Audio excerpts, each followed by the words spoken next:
금강경 정신휘유본 제6 아니면 32분 가운데의 여섯째 분부터 얘기하겠습니다. 우선 이 번역되어 있는 걸 놓고 한번 읽도록 하겠습니다. 수보리가 부처님께 사례였다. 세존이시여, 어떤 중생이 이런 말씀을 듣고서 진실이란 믿음을 내겠나이까. 부처님께서 말씀하셨다. 수보리야, 그런 말을 말하여 내가 멸도한 뒤 나중 500년에도 길을 지키고 복을 닦는 이는 이 말씀에 믿음을 내어 이것을 진실이라 여기리니, 이런 사람은 한 부처님이나 두 부처님이나 셋넷 다섯 부처님께만 선언을 심은 것이 아니라 이미 한량없는 백천만 부처님께 온갖 선근을 심었으므로 이 말씀을 듣고는 잠깐 동안이라도 깨끗한 믿음을 내는 것이니라. 수보리야, 열애는 다 알고 다 보나니 중생들은 이렇게 한량없는 복덕을 받느니라.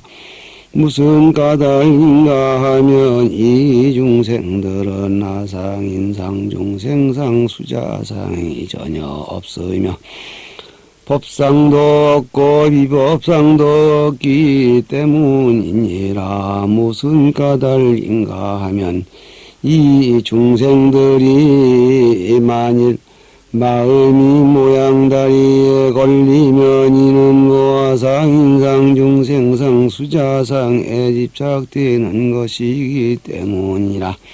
만일 법상에 걸리더라도 아상, 인상, 중생상, 수자상에 집착되나니 무슨 까닭인가 하면 만일 비법상에 걸리더라도 아상, 인상, 중생상, 수자상에 집착되기 때문이니라. 그러므로 법상에도 걸리지 말아야 하고 비법상에도 걸리지 말아야 하나니, 그러기에 열애가 항상 말하기를 너희 비구들은 나의 설법을 뗏목같이 여기라 하였나니, 법상도 버려야 하거늘 하물며 비법상이겠는가. 조금 봉독이 길었습니다. 정신휘유분이란 말은 지금 이 경문을 같이 읽으시면서 보셨지만은 누가 이렇게 어려운 말을 믿겠습니까? 믿을 사람이 없을 것 같습니다. 거기에 대해서 부처님이 믿을 사람이 있다, 그런 얘기가 주된 내용입니다. 그래서 정신휴이란 글자 그대로 바를정 믿을 신, 그래서 바른 믿음입니다.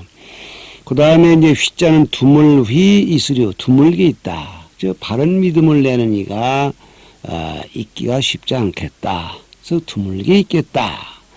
그런 바른 믿음을 내는 이가 썩 없겠다. 그런 얘기입니다. 이 대목에 대해서 이 양소명태자가 이 바른 믿음을 내는 이가 썩 드물겠다고 본 것이나, 참 첫 시간에 얘기를 했습니다마는 이 천친보살, 즉 무착보살이 이 대목에 대해서 인과구심 무신의, 즉 그토록 깊은 법을 누가 믿겠느냐 하는 의문을 푼 대목이다. 이제 그렇게 그 얘기를 했습니다. 그런가 하면은 그런 부분에 대해서는 형님 되신 무착보살은 이 부분을 갖다가 그 욕득 법신주라 그래서 법신의 세계, 즉 법신의 지혜와 법신의 복상은 법신의 그 정체는 썩 믿기가 어려운데 법신의 정체를 믿는 그런 과정이다 그랬습니다. 어쨌든 믿기가 어려운 얘기죠. 결론적으로 무슨 얘기냐 하면은 저 위에서 이 암욕따라 삼약 삼보리 마음을 낸 사람이 뭘 해야 되느냐. 네 가지 마음에 머물고 무주상보시를 해라. 무주상보시 한다는 것도 어려운 일이고 또 그렇게 해서 부처님이 되기 위해서 참 이렇게 얼굴 모양이 참 이렇게 장엄하시고 또 얼굴 모양이 장엄스러운 분을 찾아서 부처님을 만나고 그러면 좋겠는데 얼굴 모양을 떠난 자리에서 부처님을 만나고 우주만법을 부정한 자리에서 진리를 만나라 하니까 이게 더욱 어려운 거예요. 그래서 그 믿기 어려운 그런 일을 부처님이 말씀하셨습니다. 어떤 의미에서는 불법이 참 좋네요. 막 그런 뜻도 되겠죠.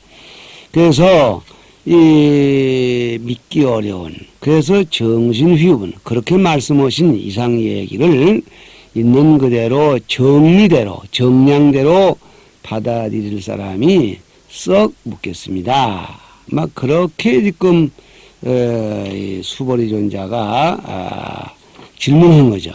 다시 말하면은 열이 실전문까지는 부처님이 제1무림에 대해서 답하신 얘기라 한다면은 이 정신휘부는 그러한 믿음을 우리가 어떻게 받아들일 수가 있으며 어떻게 받아들이겠는가 하는 얘기에 대한 두 번째 질문이 되겠습니다. 그래서 나는 이 두 번째 질문 다시 말하면 정신휘부부터 그 일곱 분을 거과 근신 다시 말하면 저 위에서 얘기했던 아무도 믿을 수가 없겠네요. 그 믿을 리가 없다면 소용이 없는 얘기 아닙니까? 그래서 그 말에 대해서 부처님이 그게 아니다. 믿어야 된다 하는 얘기로 말씀하신 거다고 해서 화엄경 사과의 그 법칙을 인용해서 이번 강의를 위해 이제 이 부분을 두 번째 거과 권신 분이라 이렇게 한번 해봤습니다. 저는 이 정신휘유분을 얘기함에 있어서 크게 네 대목으로 나누어서 얘기를 할 수가 있겠습니다. 첫째, 아무도 믿을 리가 없으리라고 하는 그 수보리 존자의 입장입니다. 아까 봉독한 부분, 첫 부분에 다시 보면은 수보리가 부처님께 사려였다 세존이시여. 혹 어떤 중생이 이런 말씀을 듣고서 진실이란 믿음을 내겠나이까. 이런 말씀이라는 이상 얘기한 이제 부처님 설법, 즉, 열이 실전분까지의 말씀이 되겠는데, 그런 말씀이 너무나 어렵고 우리 중생들의 세계에 동떨어진 얘기 같아서 그 안 믿을 것 같습니다. 안 믿는다 한다면 의미가 없지 않습니까? 뭐 이런 얘기죠. 그러니까 두 번째 부처님이 그런 소리 말하라. 분명히 믿을 사람은 있다. 이렇게 얘기를 하십니다. 내가 만드는 전에 발표했던 내가 쓴 금강경 강화 이 책을 보면은 이 부분이 116페이지에 있습니다. 부처님께서 말씀하셨다. 수보리야, 그런 말을 말라. 아예, 특급 얘기 마라. 넌 뭘 모르는구나. 요즘 말로 한참 모르는구나. 그 말이죠. 열애가 멸도한 뒤 나중 500년에도 그랬습니다. 열애는 부처님 당신 스스로 당신을 호칭하실 때는 열애 그러셨죠. 멸도는 돌아가시는 겁니다. 내가 이 세상을 뜬 뒤 나중 500년 그랬어요. 이 설명서에 강화에 되었습니다만은 부처님이 돌아가신 뒤에 첫째 500년은 공부해서 깨닫는 이가 많고 또 둘째 500년은 깨닫는 좀 적어도 공부하는 이가 많고 또 셋째 500년에는 깨닫는 이 없고 앉아서 공부를 하면서 지식은 많이 늘어나고 넷째 500년에는 그런 거 저런 것도 잘 안 하고 탑과 절만 많이 세우고 다섯째 500년에는 믿음도 없고 신심도 없고 탑도 안 세우고 투쟁내고라 싸움만 할 것이다 그랬거든요. 그러니까 요즘이 바로 거기에 해당이 되는 때인데 열애가 열반에 드신 뒤에 나중 500년 즉 마지막 500년 2500년이 넘은 뒤에도 계를 지키고 복을 닦는 이는 그랬습니다. 계행을 소중히 하고 복을 닦아 정법이 뭐냐를 찾아서 옳은 일을 하려고 하는 사람은 지혜를 찾아서 이 말씀을 믿음을 낸다. 지혜입니다. 그래서 기는 우리가 이 부처님이 탁발하시는 그 모습도 기거니와 우리의 일생생활을 조촐히 지키는 거고 복은 복스러운 일을 찾아오는 건데 계와 복만하게 되는 것이 아니라 올바른 지혜를 얻어야 되기 때문에 그 지혜를 찾아 헤매던 사람은 이 말씀에 믿음을 내요. 아 그렇구나. 좋은 일을 하긴 해야 되는데 무주상으로 해야 되겠구나. 무주상으로 해서 만날 부처님을 형상 있는 쪽에서 만나는 것이 아니라 그렇지. 형상 없는 부처님을 만나야 되고 세상사 모두는 형상 없던 말이 맞지. 이렇게 그 옳은 말씀인데 내가 다만 확 이렇게 이것이구나 깨치지 못하면 한이로구나. 믿음을 낸다. 옳은 말씀이다 이 말이야. 그래서 요즘 말로 하면은 부인하지 않고 일단 믿고 따라오는 그런 분입니다. 이런 분이 분명히 있다. 이런 얘기입니다. 그래서 이런 사람은 그러면 그런 사람들은 이 후후 500세 즉 마지막 500세는 가장 조건이 나쁠 때 또 이 가장 열악한 몸으로 태어나서 그 위대한 그 계정에 대한 믿음을 내는 이 아이러니컬한 현상이 왜 나오느냐? 그 믿음을 내는 이의 그 뿌리를 찾아보는 것이 이제 그 이하가 되겠습니다. 이런 사람은 어떤 사람이냐? 마지막 500세 꾸준하게 의연하게 믿음을 내고 세상이 다 아니라고 해도 건강에 대해서 옳은 말씀이다. 알아봐야 된다. 뭐 이렇게 하는 그런 분들.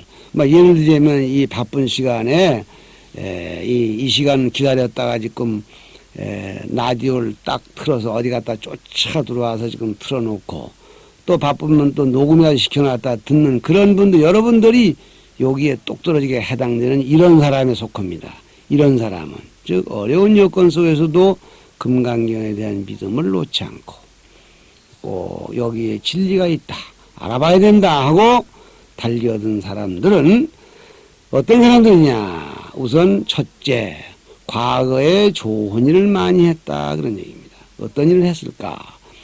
한 부처님이나 두 부처님이나 셋, 넷, 다섯 부처님에게만 선근을 심은 것이 아니라 그랬습니다. 부처님에게 선근을 심는 건 뭐냐. 부처님에게 어떤 일을 해서 공덕을 쌓았을까요? 요즘 뭐 이 높은 사람에게 선근을 쌓는 일은 참 업무를 충실히 하는 것도 있지만 그분이 좋아하는 음식을 사다 드린다든가 좋아하는 돈을 갖다 드린다든가 또는 뭐 그 밖에 그분의 비유를 맞추는 게 선근이 되겠죠. 부처님한테 선근을 쌓는 일은 뭐냐 하면은 청전법륜 보현보살의 십종대원을 행하는 일입니다. 다시 말하면 부처님께 법을 설해 주시기를 청하고 부처님의 법을 찬탄하고 또 부처님께서 우리들을 굽어 살펴주시기를 원하고 이래서 불법을 자꾸 펴는 일을 부처님 뜻에 맞도록 하는 사람인데 이런 일을 한평생을 한 것이 한두 번이 아니라는 거예요. 이미 한량없는 백천만 부처님께 온갖 선근을 심었으므로 이 보현보사 십종대원 가운데 하나만 한 것이 아니라 10가지를 다 했다 그거예요. 그래서 온갖 선근을 심었어. 그것이 여러 생 동안에 참 없어지지 않고 세상이 이렇게 어지럽더라도 없어지지 않고 누가 뭐라 하더라도 꿋꿋이 그 이 속에서 그 이 한겨울 그 깊고 깊은 밤 그 이 쌀랑하게 식어진 잿불 속에 불씨 하나가 빠끔히 그 죽지 않고 살아있듯이 여러분들의 마음 속에 그 신심이 살아있다가 오늘 이 경말씀을 두고 아차 이것이로구나 하고 그 묵은 불씨가 다시 솟아났다. 그래서 이 말씀을 듣고 오늘 이 금강경 말씀을 듣고 잠깐 동안 아차 그거 이러구나 잠깐 동안이라도 깨끗한 믿음을 내는 것이니라 그랬어요. 깨끗한 믿음이 어떤 게 깨끗한 믿음이냐. 전폭적인 믿음이죠. 그럴까 말까 모양 없는 부처 또 형상 없는 보시 그게 그럴 수가 있을까. 그렇다고 해두지 뭐 난도 그런 겁니다. 뭐 이런 정도로 엉거주춤한 그런 믿음이 아니라 깨끗한 믿음. 잠시라도 잡념 없는 100% 전폭적인 지지를 내어서 그것이 1년이고 이태고 영원히 가면 좋지만 잠깐이라도 그런 믿음을 낼 수가 있었을 것이다. 여러분 어떻습니까? 우리는 비록 이렇게 얼굴을 못 보고 참 이 방송을 통해서 듣고 법문을 하고 앉았지만은 적어도 여러분들이 이 시간까지 잠깐 동안 깨끗한 믿음을 냈거나 아니면 그 믿음이 1시간 같거나 3시간 같거나 이 시간도 그 믿음이 지속되고 있다면 우리는 분명히 부처님에 의해서 선근을 받고 그 선근의 공덕으로 오늘 불법을 다시 만났습니다.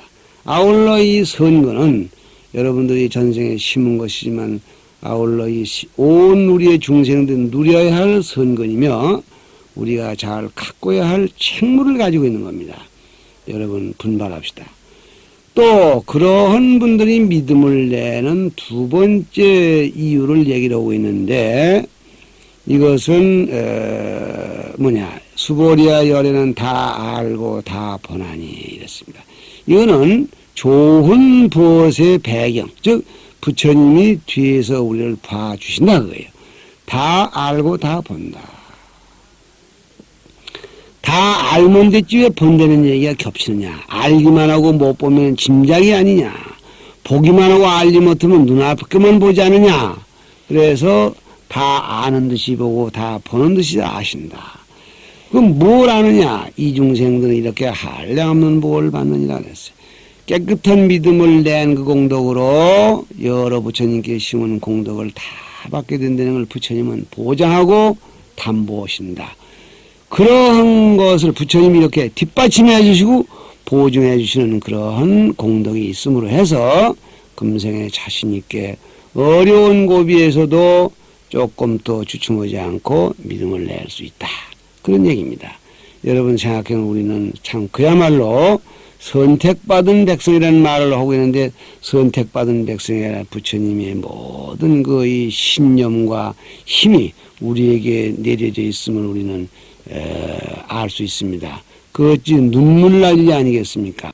수보리 전자가 그렇게 어려운 법문을 누가 믿겠느냐 막 그렇게 물으신 거에 대해서 부처님이 펄쩍 뛰시면서 그게 아니다. 믿는 사람은 분명히 있다. 그 어떤 사람이냐? 부처님이 이 말세의 금강경을 믿는 사람, 이 뿌리를 지금 소개해 주십니다. 흐뭇한 얘기죠. 우리가 거기 끼인다고 하면 생각하면 신나는 얘기였다고 어제 말씀을 했습니다. 그 첫째로서는 여러 생 동안에 여러 부처님을 섬기면서 온갖 공덕을 심은 사람이라는 것이 하나고, 둘째는 오늘 할 부분에서 수보리아 열애는 다 알고 다 보나니, 그래서 이런 그 믿음을 내는 사람은 부처님이 항상 뒤를 따라다니면서 지켜주시고 그야말로 호렴해 주시고 가피해 주셔서 다 알고 다 본다. 알기만 하고 보지 못하면 추측이 될 것이고, 또 보기만 하고 알지 못하면 눈앞에 알릉거리는 것만 볼 터이고, 그렇기 때문에 다 아는 듯이 보시고 다 보는 듯이 아셔서 우리와 잠시도 떠나지 않고 계신다. 뭐 그런 얘기입니다. 이걸 소위 실지실견설이라 그러죠. 금강경 전체의 다 알고 다 보신다는 얘기가 2번 나오는데, 여기 1번 나오고 저 밑에 이제 이상정멸분에 가서 1번 더 나옵니다만은, 이 말씀은 부처님이 그 아는 대상, 즉 중생과 아주 끈이 일체가 되셨다는 얘기입니다. 다시 말하면 부처님이 전력 투구해서 우리에게 일체가 되어 주셨기 때문에 우리는 이 어려운 고비에서도 믿음을 낼 수가 있다. 이렇게 지금 말씀하시는 겁니다. 이 중생들은 이렇게 한량없는 복덕을 받느니라 그랬습니다. 여기에 한량없는 복덕이란 말은 믿음을 낸 그 자체가 복덕입니다. 우리가 복덕 그리면은 유의의 복덕이 있고 무의의 복덕이 있는데, 유의의 복덕은 이제 돈이나 재물이 되겠지만은 진정한 그 복덕이 끝남이 없는 그러한 복은 결국은 이 진리에 대한 올바른 눈을 뜨는 것이 되겠죠. 그래서 이 진정한 복덕의 개념을 얘기를 합니다. 진정한 복덕의 개념이 바로 이 금강경에 대해서 믿음이 흐리지 않고 잠시나마도 전폭적인 믿음을 낼 수 있다는 것이 한량없는 복이 된다고 얘기를 했습니다.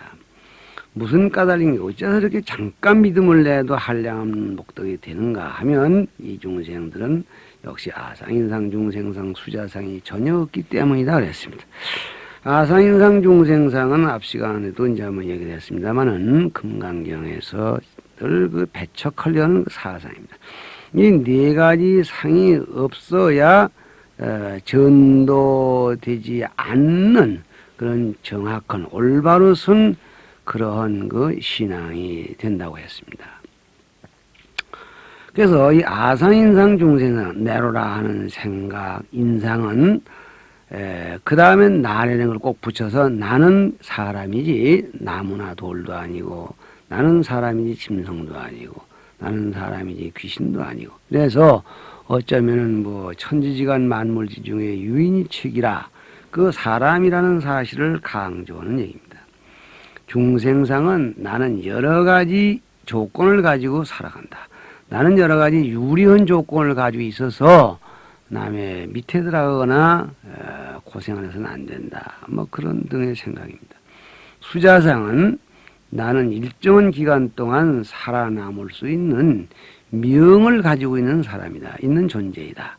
뭐 이런 생각이죠. 그래서 아상은 총이고 인상, 중생상, 수자상은 아상을 설명하기 위한 하나의 부분적 보조라는 말씀을 했었습니다. 이런 상이 있으면 나를 내세우게 되고 나를 내세우게 되면은 건강에 대한 믿음이 낮더라도 옳게 되지 않고 또 있다 하더라도 복덕이 아니고 지혜롭지 못한데 이런 상이 없이 건강경을 믿었기 때문에 복덕이 한량이 없다는 것이 하는 첫 이유입니다. 그 다음에 두 번째는 법상도 없고 비법상도 없기 때문이다 그랬습니다.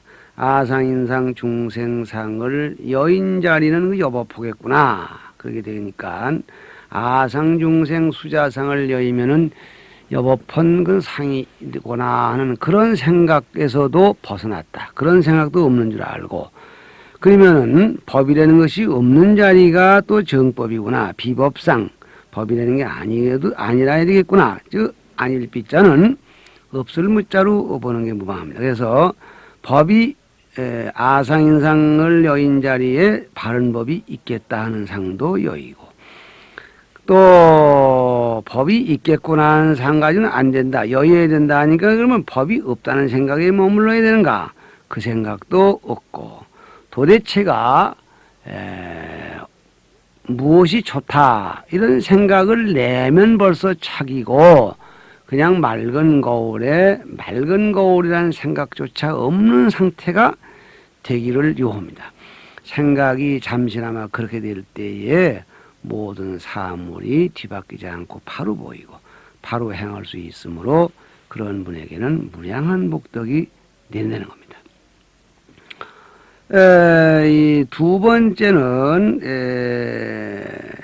이렇게 이 상을 여이면은 불보살님의 이렇게 호령을 받게 되는데 그 이유가 또 뭐냐? 다시 말하면은 상을 여이면은 불보살님의 호령을 받게 되고 지혜가 생긴다는 그 까닭이 뭐냐? 그랬습니다. 그래서 무슨 까닭이겠느냐? 그랬습니다. 그럼 무슨 까닭이냐? 다시 말하면 무슨 까닭에 상을 여의고 사상을 여의고 법상도 여의고 비법상도 여의고 그렇게 되면 한량없는 복을 받고 그 한량없는 복의 일환이 열에게 포념해 주심을 받느냐 감싸 주심을 받느냐 그 이유가 뭐겠냐 어째 상없는 사람에게 그렇게 무지무지한 보너스가 가느냐 그런 얘기죠. 그러니까 이 중생들이 만일 마음이 모양다리에 걸리면 그렇습니다. 내가 상을 신심을 냈다. 내가 부처를 만났다. 이런 생각이 마음의 모양다리에 걸렸다. 마음에 형체가 남아있다든가 제한이 있다든가 티가 있다고 한다면 이는 곧 아상인상 중생상 수자상에 집착되기 때문 되는 것이기 때문이니라 그랬어요. 이분들이 아상인상 중생상이 없기 때문에 한량이 없는 복을 받는다는 얘기는 그 반대로 해서 아상중생 수자상이 있었다면 복을 받을 수가 없기 때문이다. 그 참 알기 어려운 얘기죠. 그게 무슨 얘기냐?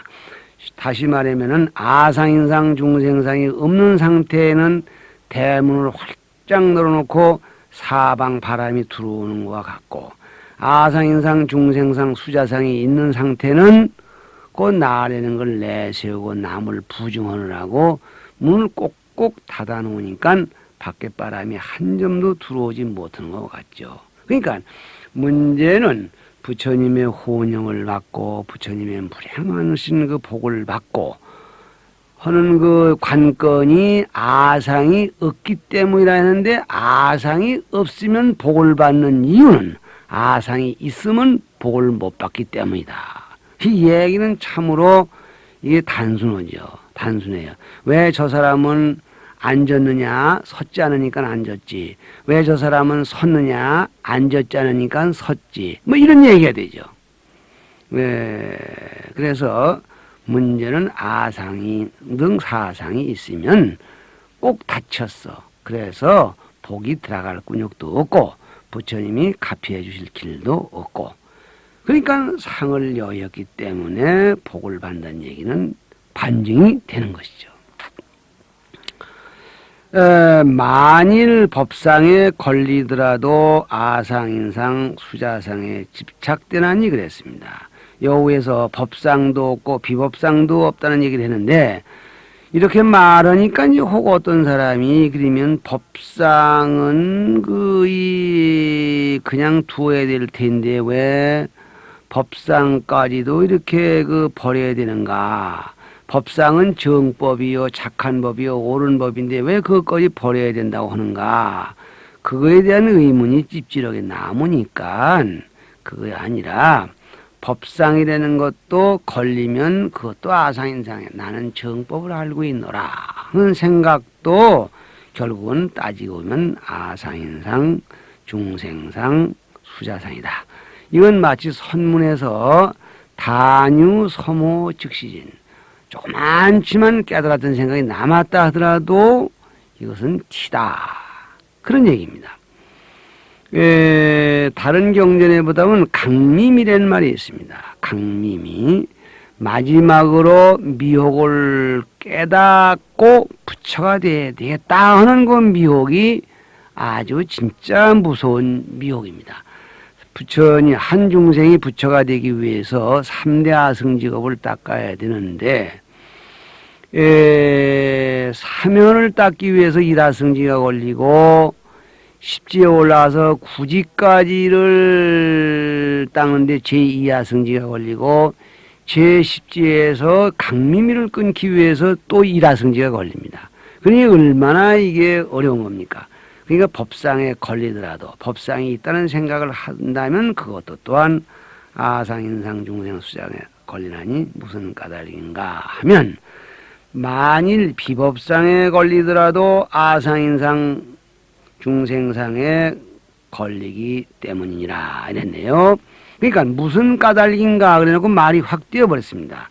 왜 법상에 걸리면 아상인상 중생상의 수자상이 되느냐 거기에 대한 설명을 차례차례 하시면 좋을 터인데 이게 지금 다 아는 거니까 확 그냥 중략을 해버렸어요. 그럼 뭐가 중략이 되느냐 법상에 걸리더라도 아상인상 중생상 수자상에 걸리니 법상이라는 생각을 내지 말아라. 그래 보면 될 터인데 법상도 버려라 해서 얻어지는 비법상, 법상 우에 법상보다도 한층 위인 비법상에 걸리더라도 아상인상 중생상 수자상에 걸리기 때문에 법상에 걸리는 것이 아상인상 중생상 수자상에 걸렸다는 것은 말할 것도 없다. 그런 얘기입니다. 옛날에 어떤 이 스승과 동자승, 동자 3이 둘하고 셋이 앉아서 참선을 합니다. 아마 기름불이 아까워서 그랬더니까 오늘쯤 불을 켜지 말고 그냥 어두운 밤에 앉아 참선하는데 절대로 어두워도 불 켜자고 하지 말 것이며 말을 하지 말기로 하자 약속을 했습니다.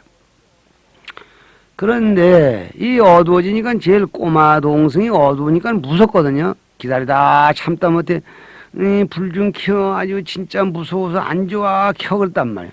그러니까 조금 큰 동자승이 뭐라 하냐면은 오늘은 불 켜지 마라. 불 안 켜기로 했어. 이렇게 일러줬습니다. 그러니까 시승대는 분이 뭐라고 했냐면 그럼 잠잡고 있는 건 나쁜 일이구나. 또 이랬습니다. 결국은 잠잡고 있는 것이 나쁜 일이구나 하는 말 자체가 그만 말이라는 상에 걸려버렸죠. 이와 마찬가지로 법상이건 비법상이건 상이 있으면 모두가 다 사상의 범주다 그랬습니다. 그러면 어떻게 되느냐? 어떻게 되느냐? 그래서 진짜 믿음을 말세에 믿음을 내고 부처님의 호념을 받고 부처님의 지혜에 가까워서 무량한 복을 받을 사람은 이 중도의 현문에 처해야 된다. 그래서 그러므로 그랬습니다. 그러므로는 뭔 그러므로냐? 아상인상 중생상 수자상이 나쁘니 걸리지 말아야 되고 또 그걸 벗어난 자리가 법상이다 하는 생각도 내지 말고 나는 법상이라는 것조차도 벗어버렸다 하는 비법상에도 머물지 말고 그래야 된다. 그러므로 올라가면 올라갈수록 자취가 생기고 자취가 생기면 생길수록 끝내 자취는 자취일 뿐이니 그러므로 법상에도 걸리지 말아야 하고 두 번째는 또 비법상에도 걸리지 말아야 하나니 그랬습니다. 그러기에 평소에 이러한 도리를 말씀하는 게 아닙니다. 그래서 평소에 말씀하신 그런 법문을 끌어다가 그러기에 열애가 항상 말하기를 너희 비구들은 그러니까 비구들 너희들은 말이죠. 나의 설법을 뗏목같이 여기라 하였나니 그랬어요. 뗏목이 뭡니까? 뗏목이라는 말은 나무 토막을 묶어서 강물에 흘려서 그래서 이 하류로 운반하는 그런 수단인데 그 뗏목이라는 것이 이쪽에 가서 붙자르면 저쪽에 붙게 되고 저쪽에 붙자르면 이쪽에 붙게 됩니다. 마치 부처님이 설법하실 때에 좋은 일 해라 그러면은 좋은 일에 집착하고 또 그 다음에는 마음에 집착이 없어라 그러면 또 그런 것들은 안 하고 그 뭐라 할까요? 너무 넘치고 처지고 이런 일들을 자꾸 해서 나의 설법을 이야기를 뗏목같이 해라. 뗏목같이 이해하라.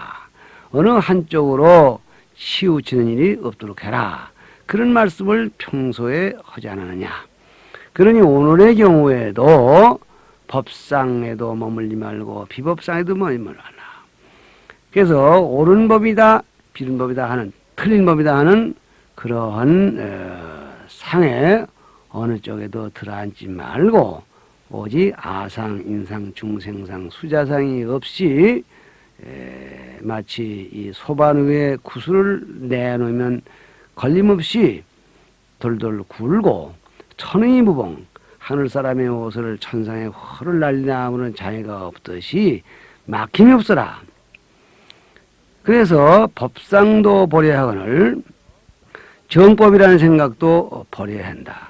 하물며 비법상이겠는가? 하물며 비법상이겠는가 해서 법상은 옳은 법이고 비법상은 옳지 않은 법인데 이것도 버려야 되냐 하물며 저것이 어느 한 짝을 놔두면은 잘못되는 것입니다. 그럼 뭐가 효과적이냐?